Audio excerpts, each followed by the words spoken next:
Good morning, boys and girls of the internet. Today is Monday, April 2nd, 2018, and this is vlog number 91.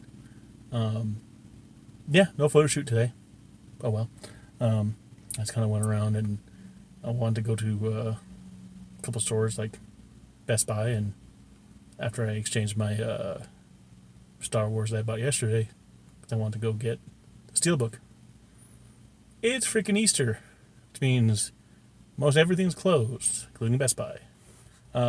So, for today's vlog, I'm going to give you my review of the movie I just saw. I just went to go see Pacific Rim Uprising, or the second Pacific Rim movie. And I kind of went on a whim, because I was supposed to go or one of my friend's houses, and because he had a podcast that he wanted me to do. He said not till like later on, so I was like, okay, I'm going to eat. I'm going to go see a movie. So I went to Twin Peaks. By the way, my on the drive, my car odometer went to 66,666 miles. We crossed that. It'll cross it now, but I did a little recording before of that, so yep, I'm a dork. I just reached 66,666 miles on my odometer in my car. And look, temperature outside is 69. I'm such a dork. So yeah, that was pretty fun, and it went to like 69 degrees outside. So I'm a nerd. I'm such a dork. Anyways, after that, went to Twin Peaks. They changed some menu items up. They got some new things, so that's good. What else? So after that, I went over to go see a movie, and I decided on Pacific Rim. I was going to see either Ready Player One, but I can wait on that, or I still need to see Tomb Raider. But I went to go see Pacific Rim because I liked the first Pacific Rim. As much as people give it shit that it's just a dumb action movie, just so it was a dumb action movie with giant robots and giant monsters. That was the point. So if you don't like what that point is of that movie, the movie's not for you. So the second one is definitely more of the same. Giant robots and monsters. I kind of liked how I'll try not to do any spoilers, but it doesn't matter if this movie came out a week and a half ago, 2 weeks ago. So if you're gonna see it, you probably saw it by now. So I don't know why I'm not giving spoilers, but they went with an interesting take on what the enemy of this movie is going to be. Before, just alien monsters coming through a dimension in the seafloor, and it was kind of like, oh, they're just mindless about it. Well, this time it was all like, okay, they have a plan, and the plan is pretty epic, and it's gonna wipe out the Earth in one shot. It's gonna instead of just like invading the Earth and just like destroying cities one by one. Their plan was kind of a one shot. Now, what I did like about this movie, like the last Pacific Rim, both movies, don't get me wrong, special effects were amazing.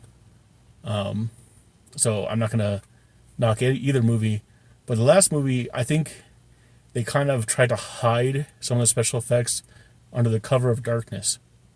I see this done in movies a lot, where if you want to kind of hide certain special effects, you put things at night.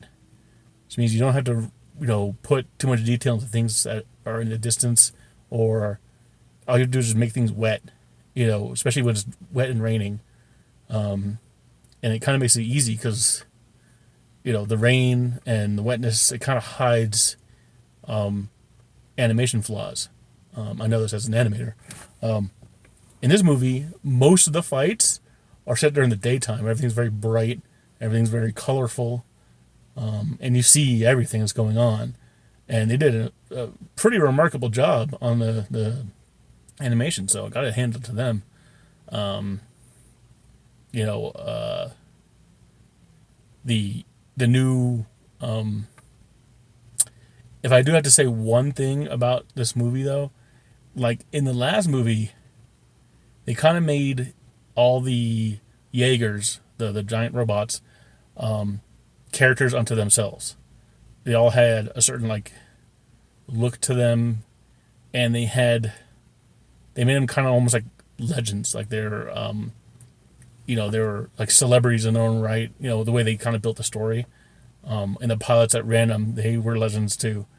In this movie, yeah, they kind of gave you the there's one character who, no spoiler because she's in the very beginning of the movie, where she's like a little girl and she's obsessed with the Jaegers, and she recognizes them, so she looks at them all and she knows them by name, and so she calls them out, and so that's the little bit of celebrity that you see in it, like the little bit of name recognition, but yet for the most part,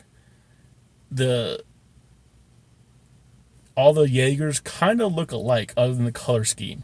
They don't have too much differences. There's a little bit difference, but not quite as much of a difference as in the first movie. In the first movie, you had like this big hulking thing that looked Russian, and you can obviously tell it was Russian. And then you had Gypsy Danger look freaking badass, a sleek freaking giant robot. You had other ones that were light turned off. Where was I? So in this movie, yeah, like you had unique looking Jaegers. Like one was obviously sleek and like orange and very fast, and they called it that. They're like, oh, it's the fastest Jaeger in the ever made. And it was more like a ninja the way it moved, so that was pretty cool. Other than that, the other Jaegers were kind of boring. Other than, of course, Gypsy. It's not Gypsy Danger anymore. It was Gypsy Avenger or something like that. Damn, now I forget what the hell the main Jaeger was called. But so there was really like four main Jaegers in this movie that there were four main characters. Giant robots. So, other than Gypsy Danger, I don't remember the names of the other ones. Again, it's not Gypsy Danger anymore. It was Gypsy Vengeance, or I don't remember. Because of course in the first movie, Gypsy Danger's gone. They got destroyed. So in this one, like, they don't really have pilots to run these other than like these kids, because they kind of like have a recruitment thing. They had like kids that were going to be the pilots. So, and this was no secret. They kind of centralized all the pilots in this movie. They showed the kids and what they went through. So you knew that was happening. But again, you don't really, other than like 3 of the kids in this, you didn't really know the other ones. They didn't really like focus on too much, which I guess is okay. They focus on the main characters and stuff. So, again, I do like the kind of story direction. This took place like 10 years after the last one. I like the opening part. It showed like how people in towns that were ravaged by kaiju, but yet not rebuilt yet, how they had to survive. And that was pretty funny. It made me laugh. There was one part that made me really laugh. I actually like burst out in a audible laughter in the theater, and you'll see it when you see it. It's a part in Japan, and they're right outside a building, and like it's an obvious pan down, this building, and the thing you see in front of this building it's got to make you laugh. It made me laugh. I thought it was pretty cool. It's a homage to giant robots. What can that be? Anyways, yeah, I do like the story. The one kind of unbelievable thing is that the way the story kind of went is that how do I say this without making a spoiler?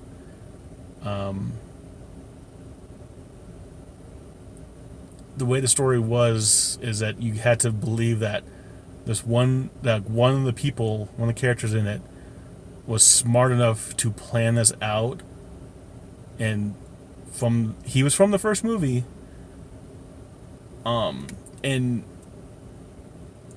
in the first movie, I don't think he was that. I mean, he was a smart guy. He wasn't dumb. Just that his character didn't really fit that. In this one, they kind of like changed his character up. Then again, the only real way that you can do it is if you believe that he wasn't really him. Again, that's going into spoiler territory, but again, it might be a plot hole, but it might not be, or it might be plot device. I should say that it's a little bit too far fetched for me. But overall, like, it's not supposed to be a movie that you think hard about. It's a giant robot fighting giant monster movie, so I see no problem with that. Again, most of the characters were cool. The main guy, played by John Boyega, who John Boyega, of course, is a terrific actor. He's Finn in the new Star Wars movies. He's getting a lot of good roles. So he's really showing his chops. And you always forget that John Boyega, he's British. He has a thick British accent. And so when he's Finn in Star Wars, I think is kind of funny, almost everybody in Star Wars movies has like British accents except for the main character. Well, Rey has a British accent too, but like most, especially in the first movies that came out in the a long time ago, the original trilogies, all like the Empire, they were all British. Guess British people are evil, but in the First Order in the new Star Wars movies, pretty much all the First Order people they're all British too, except for the character of Finn, who he was a stormtrooper, but yet he doesn't have a British accent. He's like the only stormtrooper that doesn't have a British accent, and he becomes a good guy. But the actor in real life, he has a British accent, and at least in this movie, it kind of, it makes sense because his father, there's no secret, you saw in the trailer, his father was like the main leader guy in the first movie. I forget his character's name. He was the black actor, and he has a British accent too in the first movie. So his son, in this movie, I think his name was Jake, played by John Boyega. He has a British accent, so John Boyega didn't have to really act out or hide his accent like it does in Star Wars. So that's kind of funny. There was one thing that kind of shocked me, that there's a character that doesn't. They out of all the people to get rid of in this movie, one of them was kind of a surprise. That also leads me to one other plot device. There was a thing that they did in the movie where they kind of send the main characters off into this like Siberian tundra, with all this ice everywhere, to go find something. And it seemed like something that was like important, but once they got there, they're like, oh, there's nothing here. And then like they get to a fight, well, like before they get to the fight, they're like, oh wait, there's something over there, but they get into a fight right away, and they don't explore that anymore. And the way the movie played it off is like this place that they were going to was super important. There was something there important. So they kind of glossed over that after that fight. I think they just wanted an excuse to have a fight in a frozen tundra with two giant enemies. So I don't know what was going on there. And it kind of, the whole thing that was important about it is that, it was kind of linked to the main character. The main character, someone they know, gave them this information as one of their, a very big, important thing. And so if they don't go through with finding out whatever this important information is, that was kind of pointless for them to get that information. That makes sense. You know what I mean? Without being I'm trying to be vague about it, not to give it away, but again, it was something that I was thinking about afterwards. I'm all, hey, what was at that place? Did they just do that just so they can fight in the ice area? Oh well. Again, the fight scenes were awesome. I have to give it that. Like, it's always super entertaining to watch giant robots and giant monsters beat each other up. And especially more entertaining now that most of the fights are set during the day, and you can see everything, and everything's very bright and colorful. And then I was almost afraid, like in the trailers, when the trailers in this movie came out, everything almost looked too vibrant, and it seemed like a video game cutscene, where it wasn't like final polished. But in the movie, it kind of you didn't really see that. It looked okay to me. It didn't look like a video game cutscene. It looked like a movie. Of course, I could tell that there were probably parts in this movie that they made in that way to take advantage of like 3D, because you can still see this movie in 3D if you want to. Why is that still a thing? Stop making movies in 3D. Nobody. That needs to go away already. Overall, I like this movie. I liked it better actually than the first movie, I think. I'll have to say I liked it better than the first movie, only because of how the fight scenes were. With the one caveat of that, the Jaegers themselves weren't very memorable. So, but other than that, what they did with them was cool. I mean, when they were fighting, it was cool. But you don't remember their names of any of the Jaegers. Like, I don't even remember the main person other than this gypsy something or other. But other than that, the fights themselves were cool.